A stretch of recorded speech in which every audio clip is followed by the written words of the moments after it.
ready to choke down some dry turkey, drown your sorrows in boxed wine, and roll your eyes at your family so hard you get permanent ocular damage. It's the holidays.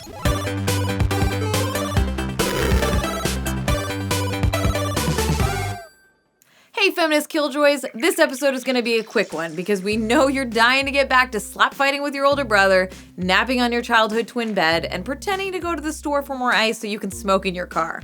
So here we go. 7 ways to talk to your racist uncle during the holidays. Who keeps inviting him anyway? Number 1, don't just leave the room when your racist uncle says something offensive. Make sure he and everyone around you knows why you're leaving the room. Look him in the eye and say, "That was incredibly racist." Then get up and leave. Maybe knock something off the table as you go. Or even better yet, flip the whole table over. It's always been a dream of mine to flip a table. Number 2, recognize that keeping the peace is just code for emotional manipulation. You don't owe it to your racist uncle to let him spew hot garbage over the dressing and sweet potato pie just because your mom doesn't want any drama at the table. No free dinner is worth that.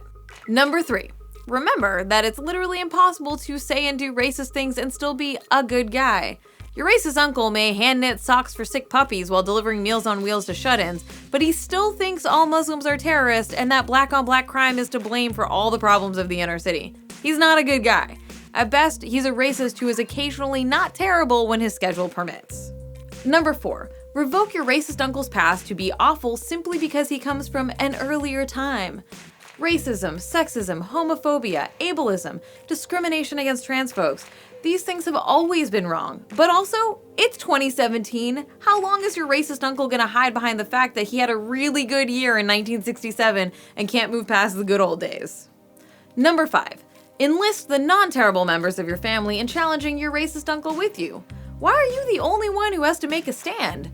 Tell your sister to pause a DVR on the football game, back you up, and act like a decent human being for once. And if there are no non-terrible members of your family that you can join forces with, why are you even still wasting your precious air miles on them? Why not start a new holiday tradition with that friend who's staying at home drinking boxed wine? Number 6, tell your family in advance, if our racist uncle comes out with something shady during this visit, I'm definitely gonna say something. Your family already thinks you're an entitled, millennial, easily triggered snowflake. You might as well lean into their ideas about you and remind them that you actually stand for something. Number 7, if you haven't been knocked into a tryptophan coma and feel up to it, sit your racist uncle down and gently educate him. Sometimes people are willing to be taught. Don't expend all your time and energy fighting the good fight if he's not receptive. But if your racist uncle truly doesn't understand why something he just said is messed up, hey, maybe explain it to him. Maybe he'll listen, and then next year you can both gang up on your racist grandma. We know it's hard to make waves during the holidays, but trust us, it's worth it, hopefully. And the first time is the hardest. We can't just keep upping our Klonopin intake to get through soul-draining visits with the shady family we avoid 11 and a half months of the year, only to see the small gains we've made in our mental health evaporate as soon as Uncle Chester opens up about something he read on Breitbart. Klonopin is expensive.